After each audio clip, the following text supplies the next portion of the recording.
जय माता दी दोस्तों। आज फिर मैं आपके साथ एक बहुत सच्ची घटना लेके आई हूँ।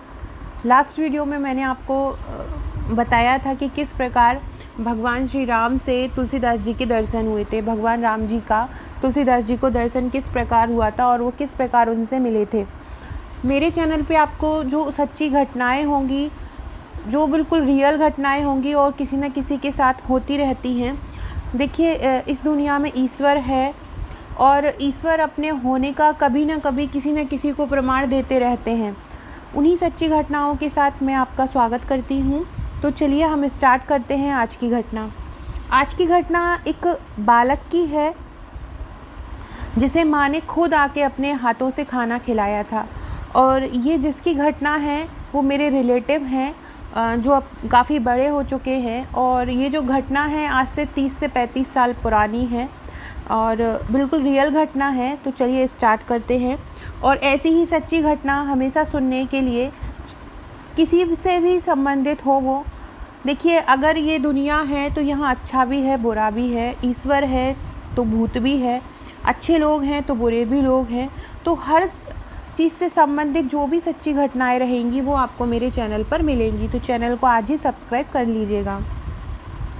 आज से करीब 30 से 35 साल पुरानी बात है।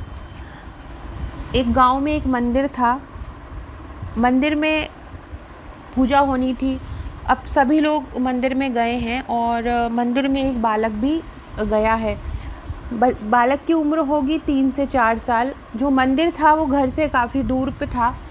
तो जब मंदिर गए तो मंदिर में पूजा अर्चना की तो उस बच्चे को भूख लग आई।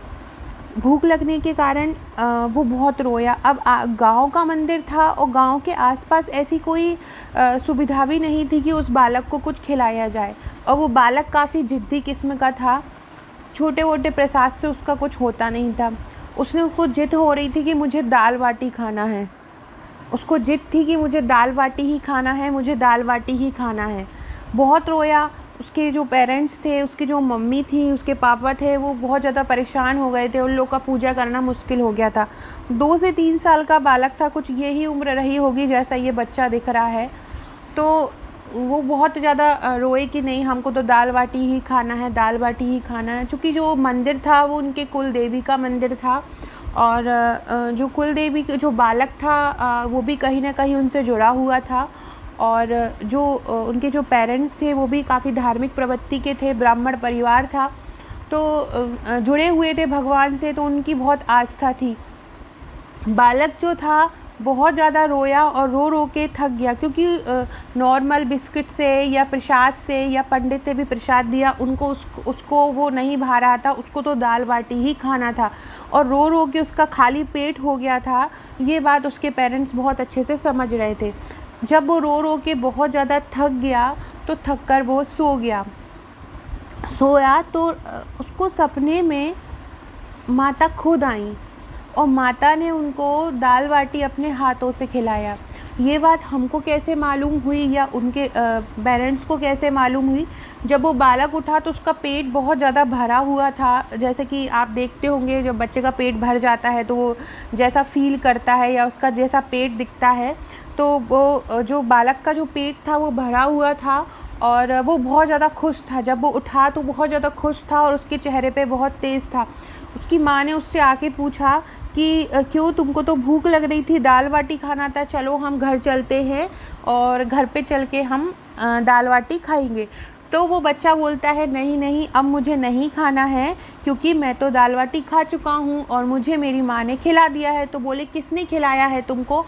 तो उस बच्चे ने माँ की तरफ इशारा करके बोला कि मुझे इन्होंने खिलाया है। तो यही है भगवान, यही है जो कहीं ना कहीं किसी न किसी रूप में हमको दर्शन दे देते हैं और हमको पता भी नहीं चलता है। बहुत सारी ऐसी स्थितियाँ हमारे दिन प्रतिदिन में हम करते हैं, तो बहुत सारी स्थितियाँ ऐसे बनती हैं कि बहुत बार हम भगवान से रूबरू हो जाते हैं लेकिन हमको एहसास नहीं होता है। आप जिस भी भगवान को मानते हो, जिसमें भी आपकी श्रद्धा है, वो कहीं ना कहीं किसी न किसी रूप में हमेशा आपके साथ रहते हैं। बस भगवान पे हमेशा विश्वास बनाए रखिएगा। इसी तरह की और सच्ची घटनाओं के साथ मैं आपसे जल्द ही मिलूँगी। चैनल को सब्सक्राइब ज़रूर कीजिएगा, शेयर कीजिएगा और लाइक कीजिएगा। जय माता दी।